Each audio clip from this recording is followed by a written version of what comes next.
Everyone, welcome back to our channel. जैसे कि आपको पता है कि DEET+P TGT नेचुरल साइंस का जो हमारा एग्जाम है उसके अंदर आपसे 10 मार्क्स की साइंस पैडागोजी भी पूछी जाती है। ठीक है, तो 2018 के एक पेपर को हम डिस्कस कर चुके हैं। आज 2018 में आए हुए बाकी के जो क्वेश्चन है उनको आज हम डिस्कस करेंगे। तो सबसे पहला क्वेश्चन उन्होंने पूछा 29 तारीख को जो आपकी मेल की शिफ्ट हुई 2018 की, essence of inclusion lies in accessibility resources, enrolling all student, embracing diversity, appropriate infrastructure. इस क्वेश्चन को हिंदी में सुन लीजिए। समावेशन का सार किसमें निहित है? अभिगम्यता संसाधन में, सभी छात्रों को नामांकित करने में, उचित आधारभूत संरचना में, विविधता को गले लगाओ। ठीक है, तो आपको पता है इंक्लूजन का मतलब होता है आप बिना किसी भेदभाव के सबको इंक्लूड करने की कोशिश कर रहे हो। ठीक है, तो जब आप है ना डाइवर्सिटी को इम्ब्रेस करते हो, जब आप है ना ये नहीं देखते हो कि कौन अमीर है कौन गरीब है, ठीक है, सबको आप एक नज़र से जब देखने की कोशिश करते हो तो इसको हम क्या बोलते हैं? इंक्लूजन बोलते हैं। ठीक है, तो जब आप इम्ब्रेसिंग डाइवर्सिटी करेंगे तो आप क्या कर रहे हैं? Essence of inclusion lies in embracing diversity. ठीक है, नेक्स्ट क्वेश्चन है significant and unique aspect of art evaluation is to systematically assess the child understanding the concept, knowledge of content, thought and expression, memory of event। तो वो ये पूछना चाह रहे हैं जब आप एक बच्चे की आर्ट इवैल्यूएशन को देख रहे हो, उसने कैसा आर्ट बनाया, तो आप क्या असेस करने की कोशिश कर रहे हो? उसकी कॉन्सेप्ट की नॉलेज देखना चाह रहे हो, आप उसकी कंटेंट की नॉलेज देखना चाह रहे हो, आप उसके थॉट एंड एक्सप्रेशन देखना चाह रहे हो, आप उसके मेमोरी याद करने की कितनी अच्छी क्षमता है ये देखना चाह रहे हो। हिंदी में इस क्वेश्चन को सुन लीजिए। कला मूल्यांकन का एक महत्वपूर्ण और अद्वितीय पहलू व्यवस्थित रूप से बच्चों के आकलन करना है। अवधारणा को समझना, सामग्री का ज्ञान, विचार और अभिव्यक्ति, घटनाओं की याददाश्त। तो जब भी आप आर्ट की बात करते हो तो उसमें है ना आप खुद को एक्सप्रेस करते हो, अपने थॉट को एक्सप्रेस करते हो। जो थॉट एंड एक्सप्रेशन होता है वो किसका पार्ट होता है? आपके आर्ट का पार्ट होता है। ठीक है, ये याद रखना, कॉन्सेप्ट को अंडरस्टैंड करना, ये सब कुछ हमारे science and mathematics and English in सब का पार्ट हो सकते हैं, लेकिन हमारा जो आर्ट सब्जेक्ट होता है वो हमें अपने एक्सप्रेशन को इंक्रीज करने के लिए, हमारी थॉट को इंक्रीज करने के लिए दिया जाता है। ठीक है, नेक्स्ट क्वेश्चन है readers come with a prior knowledge and experience and continue to read as the text confirm their expectation, which of the reading model does this define?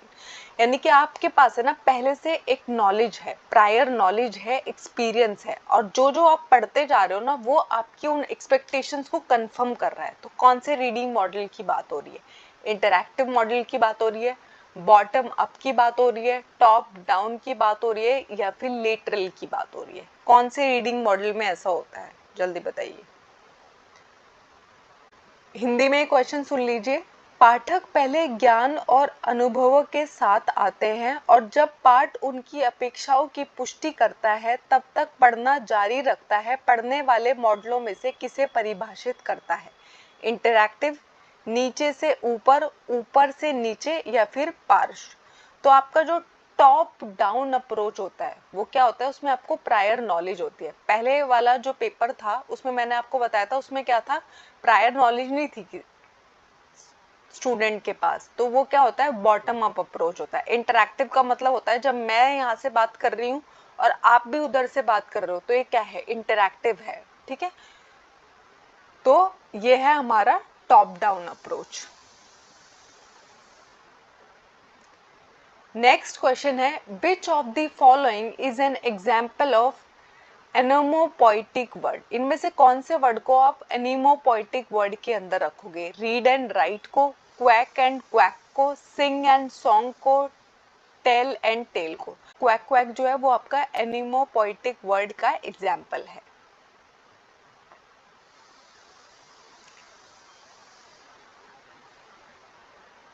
Next question है special attention given to student with और without special needs is called?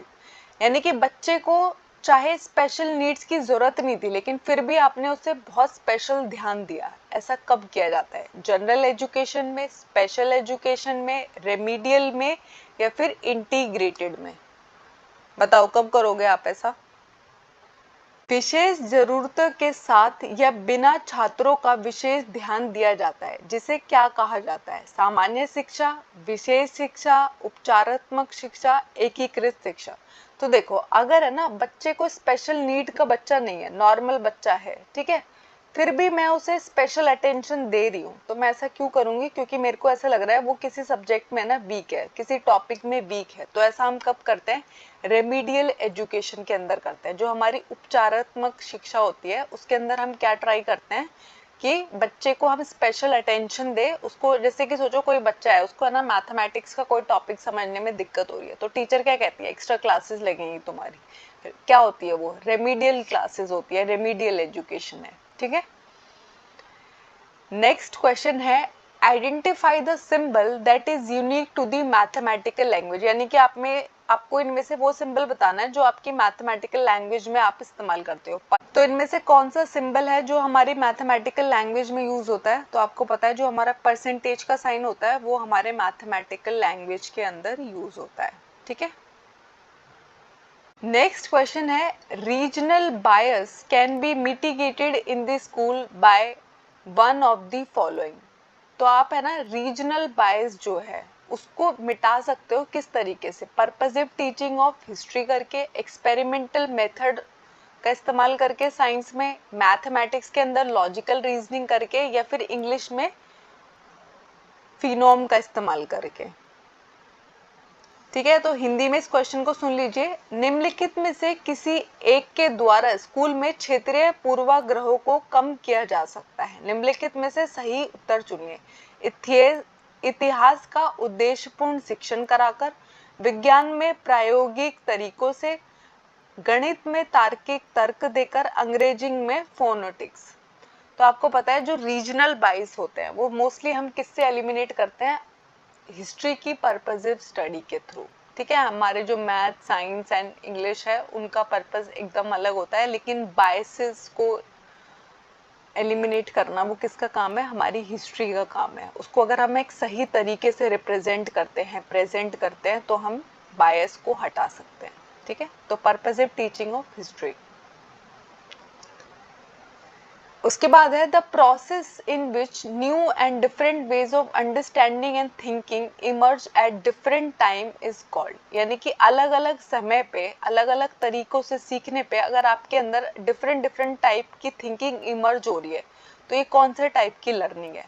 Continuous learning है, discontinuous learning है, expected learning है, unexpected learning है?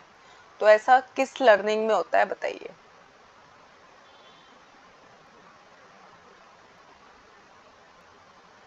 प्रक्रिया जिसमें विभिन्न और अलग अलग तरीकों से समझने और सोचने के विभिन्न तरीके सामने आते हैं उन्हें क्या कहा जाता है? लगातार सीखना, निरंतर सीखना, अपेक्षित सीखना, अप्रत्याशित सीखना। तो हमारी जो डिसकंटिन्यूअस लर्निंग होती है, तो इसका आंसर क्या है? Discontinuous learning. देखो इंग्लिश में से डिसकंटिन्यूअस लिखा है, लेकिन अगर आप इस क्वेश्चन को हिंदी में रीड करते हैं, जिसको हम बोलते हैं निरंतर सीखना, ठीक है। लगातार सीखना है, निरंतर सीखना में डिफरेंस है, ठीक है। तो निरंतर सीखना इसका आंसर है, डिसकंटिन्यूअस लर्निंग। तो इंग्लिश में देख के ऐसा लग रहा है कि अरे बीच बीच में डिसकंटिन्यू कर दिया, ठीक है, लेकिन नेगेटिव वर्ड नहीं है ये, ठीक। Thank you. आई होप इसमें आपको कोई डाउट नहीं है। अगर कोई डाउट है मुझे कमेंट्स में ज़रूर बताइएगा। हमारे चैनल को लाइक कीजिएगा, शेयर कीजिएगा, सब्सक्राइब कीजिएगा।